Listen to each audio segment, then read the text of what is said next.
Okay, so this is the 43rd marker in Summit County. This was installed, I believe, in November of 2011. So this is also a very new historic marker. And this is the Boston Township Hall. And it's had a very colorful history. Boston Township Hall was originally served as a school. And it's hard to see, but on the side of the building it does say high school. This came about when two school districts merged into one. So two one-room schoolhouses. The students from two one-room schoolhouses were meant to come into the one larger building, and it was expanded, I believe, sometime in the 20s, I believe. There's a brick addition to this building. But this building is really interesting. It was built in 1887, and it was designed by John Eisenman, who designed the Cleveland Arcade. He has a very impressive resume. He designed the Cleveland Arcade, and he was also instrumental in the construction of Perry's Victory and International Peace Monument in Put in Bay, which was opened in 1915.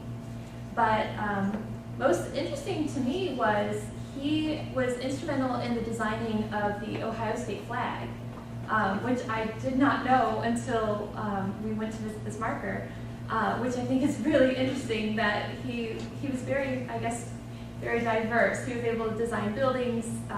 He also wrote Cleveland's first building code and was a professor of civil engineering at what is now Case Western Reserve.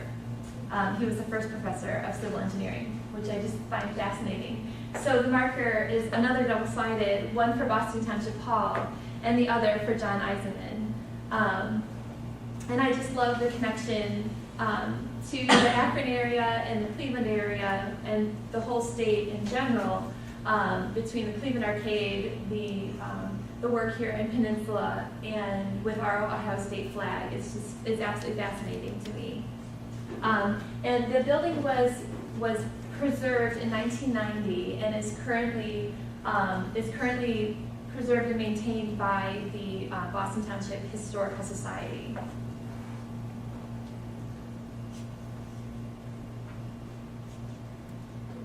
So again, this was the 43rd marker in Summit County. And this is the Boston Township Hall side. And here is the John Eisenman marker.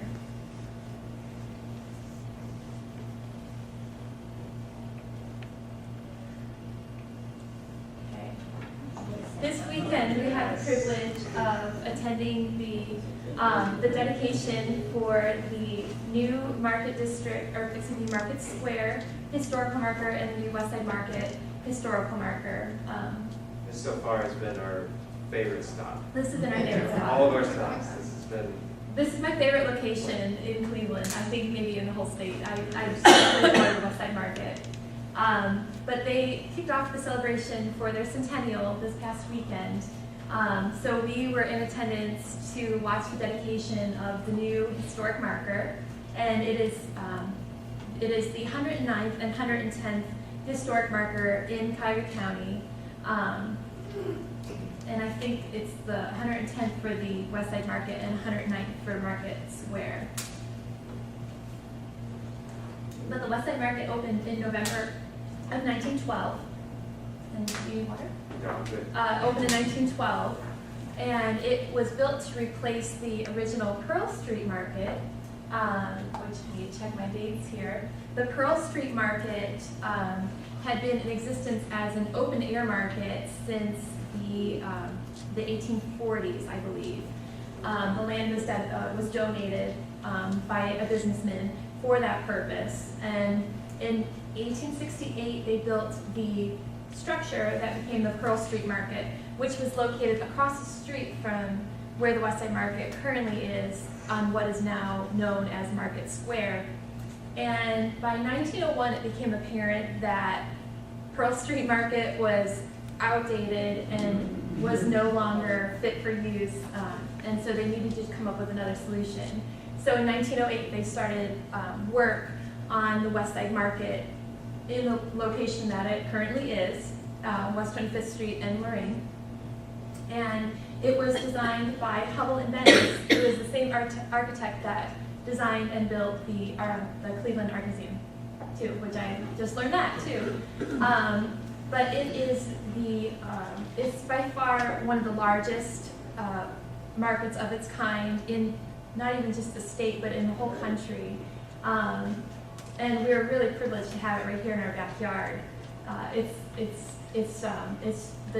one of the #1 tourist destinations in the city of Cleveland, and it's a true. Seems like it's pretty unrivaled.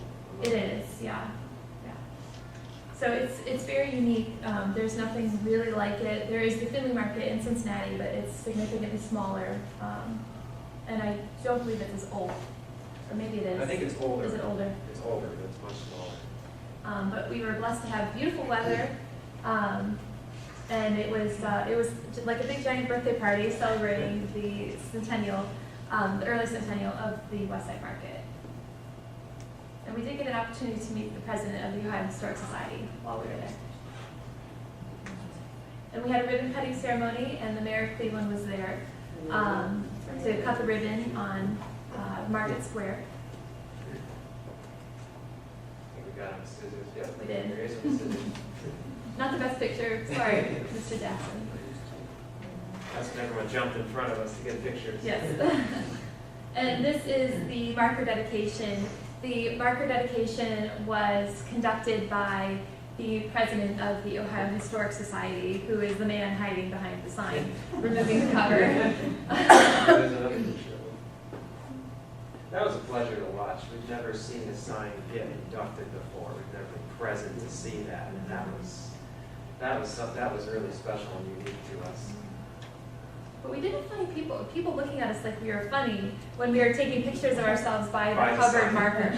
Yeah, well, I think I get a picture of it because we always I've never told you this, but one of our rules is that we always have to take a picture of each other by the sign. You take my picture, and then we flip and take the other picture. Then we got there early, so we'd seen the sign already like that, so we took pictures by it. But then they put that cover over it, getting ready for the ceremony. We're like, oh, we got to get a pictures by the cover. We have to. So everyone's like looking at us like, what's wrong with these? And the 110th marker in Cuyahoga County is the West Side Market, and it's two-sided, continued on the other side.